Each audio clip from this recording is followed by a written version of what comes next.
Hello, everybody. This is Jimmy. We're reading Alice's Adventures in Wonderland, pages 62, a little bit on 63. This is the end of chapter 5, Advice from a Caterpillar. When we left off, Alice was debating with a pigeon on what she is or isn't. And the pigeon was accusing her of being a serpent and stealing her eggs, or about to steal her eggs. In any case, the last conversation is that they were talking about if Alice ever ate an egg, and she said, we eat as many eggs as anybody else. And the pigeon says at the beginning of page 62, I don't believe it. What is it? Well, it's what Alice said in the prior page, that little girls eat eggs as much as serpents. If you remember that, that's what it stands for. I don't believe it, said the pigeon. It means little girls eat eggs as much as serpents. All of those words are summed up in the word it in this sentence. Remember, I told you pronouns are just not the names of persons, places, or things. They could be names of batches of words, huge batches, small batches, batches of words. And in this case, when the pigeon says, I don't believe it, he could have said, the pigeon could have said, I don't believe that little girls eat eggs as much as serpents. That's what he's really saying with the word it. But if they do, then they're a kind of serpent. That's all I can say, said the pigeon. Now, isn't that interesting? If you eat eggs as much as a serpent, maybe you are a kind of a serpent. Notice this was a new idea to Alice, that she was quite silent for a minute or two. Remember, silence is important in this story. So she's thinking about this. Wow, this is a new idea. Maybe if I eat as many eggs as a serpent, I'm a serpent. Or I'm like a serpent, a kind of serpent. Which gave the pigeon the opportunity of adding, you're looking for eggs. I know that well enough. And what does it matter to me whether you're a little girl or a serpent? You see what the pigeon just did?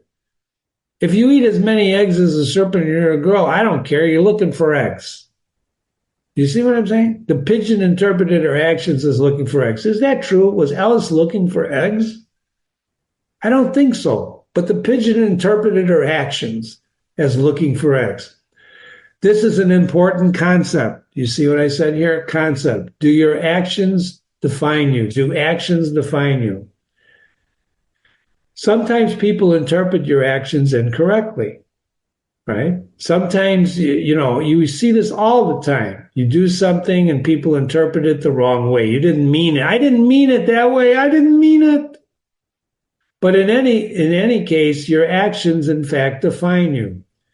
So you are not only what you eat, you are what you do or don't do. If you don't do something, that action or lack of action also defines you. I want you to keep that in mind as we explore who you are in relationship to who Alice is. So the pigeon says it doesn't matter to him, and it matters a good deal to me, said Alice hastily. Remember, haste makes waste. Let me call that out here, hastily. Oops, sorry. Sometimes Adobe Acrobat acts up, right? We went hastily. When she's hasty, when you say things in haste, you often make mistakes. But I'm not looking for eggs as it happens, and if I was, I shouldn't want yours. I don't like them raw. I don't want to. Even if you got, I don't want to. Well, be off then, said the pigeon in a sulky tone. Bad-tempered, resentful, refusing to, I define sulky. Well, then get out of here. As it settled down again into its nest. What's it doing in the nest? It's sitting on its eggs, waiting for them to hatch, right? So Alice crouched down among the trees as well as she could, for her neck kept getting entangled among the branches. I can't imagine that. Can you imagine this? Having such a long neck, you get tangled up. And every now and then she had to stop and untwist it. Holy cow, this is unbelievable. What a long neck.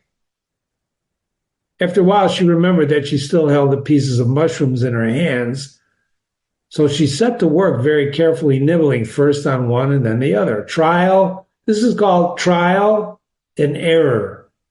Trial and error. This is often used in solving problems. Trial and error until you get the successful one. Thomas Edison used trial and error to invent the light bulb. Trial and error. You got to be careful what you're trying and erroring, because if you try something, it might hurt you and you can't try anymore. So don't be doing trial and error on everything. Think before you start experimenting. So she nibbled on one and then the other until she had succeeded in bringing herself down to her usual height. Let's hear it for Alice. Let's give her an applause. She finally succeeded to the usual height. Now, how high was that when we started? Well, we'll have to go back and look. But let's assume she's the height of a little girl, right? That's who she is. But it's been so long she had been anything near the right size, she felt strange. Now, see, there it is again. Knowledge is comparison. If you don't do something for a long time, you just forget about it and you lose track of it and you're not resolved to it. You lose your coordinates. But she got used to it in a few minutes, began talking to herself as usual. As usual. She does a lot of that in this book. She talks to herself. Why? Well, first of all, because a lot of times she's alone. She's lonely. She cries. There's no one to talk to. So she tells herself, come, here's half my plan done now. So she's got this plan. You remember she's got the plan? Don't forget the plan. What's the plan? She wants to get into that garden. That garden is still, you're going to see in a minute. So she's puzzling, how puzzling all these changes are. I'm never sure from one minute to the other. I've got to get back to my right size. The next thing is to get into the garden. So she's the right size. Now she's got to go to the garden because she can control her size and get down through that door, through that rat hole into that garden. As she said this, she suddenly came upon an open place with a little house in front about 4 feet high. So the house is about 4 feet high. Whoever lives there, she thinks. It'll never do to come upon them this size, so she's bigger than 4 feet, right? I'd frighten them out of their wits. So she began nibbling on the right side. Remember, the right shrinks, the right grows. And she didn't venture near the house till she brought herself down to about 9 inches. Alice is now in control of size. So she brings herself to 9 inches.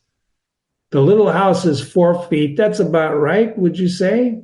9 inches to 4 feet to walk into that house. There's a house there. What a chapter. What an exciting chapter. Before we leave, I want to summarize the chapter. And the summary is here. So in this chapter, Alice met the caterpillar who gave her a secret of controlling her size.